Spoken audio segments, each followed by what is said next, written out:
When deciding your plan for a game, your list and your plan should complement each other. So I want you to remember this. Your plan should be a single, repeatable phrase, like a mantra. It needs to pass that test. If your plan is to focus on secondaries, and you're thinking of adding another group of possessed, just in case, the answer is that you probably shouldn't do that. A unit of raptors are much better at scoring secondaries, and focusing on that mantra and choosing the raptors are going to cause you less stress once you start playing. Sometimes units can't get to what they're supposed to be doing, and in this situation, we need default plays. Moves you don't need to think about. Our Chaplain and Vanguard Veteran Squad are supposed to make their way to an objective in no man's land. What happens if they can't make it in turn 1, or if they do land on the objective, they'll be blown to pieces. We know they have a 12-inch move, so they can get close and make their way to cover. It seems obvious, but having that in mind reduces stress when we have to make a decision. For our Inceptors, if there isn't an objective for them to reinforce, or no room for them to deep strike and shoot, they'll threaten the opponent's home objective. If they can do neither of those, they'll attempt to score secondaries. It's natural to chase good trades, max damage, and want 0 losses. But these are easy traps to fall into. There's often little reward in the long term for these, and the game rewards scoring, denying, and forcing reactions. So a unit that dies scoring 5 points is far more valuable than a unit that lives and does nothing.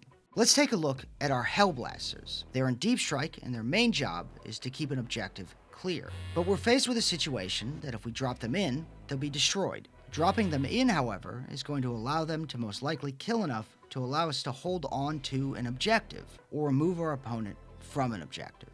Drop them down. There's nothing to debate here. If they'll allow you to hold on to an objective, or pressure your opponent, that's points on the board. That's a game-winning move.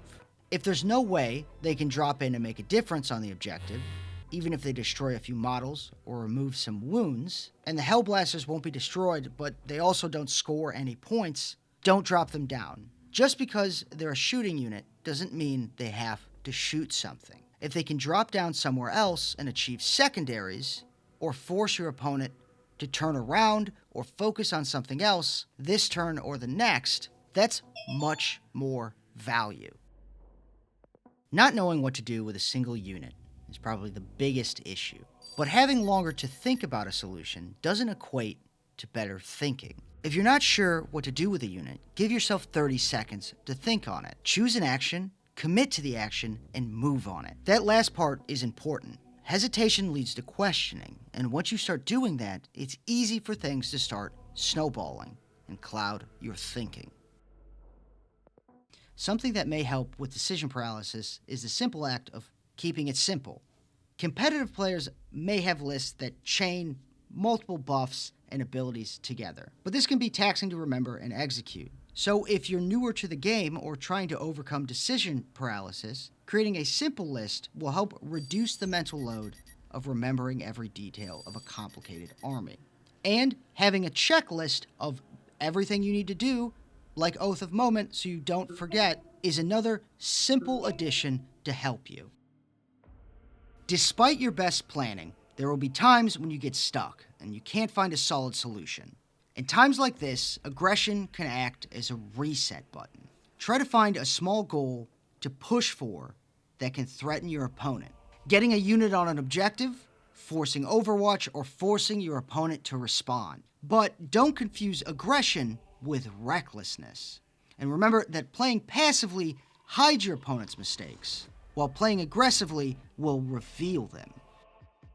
Often when we play, we freeze because losing a model we have an attachment to is difficult, or losing the model ruins the plan we had. Being attached to your models is normal, but once they hit that board, that needs to go. You cannot make productive decisions on the table if you are attached to a single plan or model. You need to detach identity from your models. I hope this video helps to reduce the stress you're having when you're playing a game and achieve what is important, which is to have fun. But if you're ever thinking about giving up, the dice aren't rolling right, and defeat seems inevitable, this lich is gonna whisper on your shoulder, "Get up, you son of a bitch! I didn't hear no bell!" Because Tevel loves you.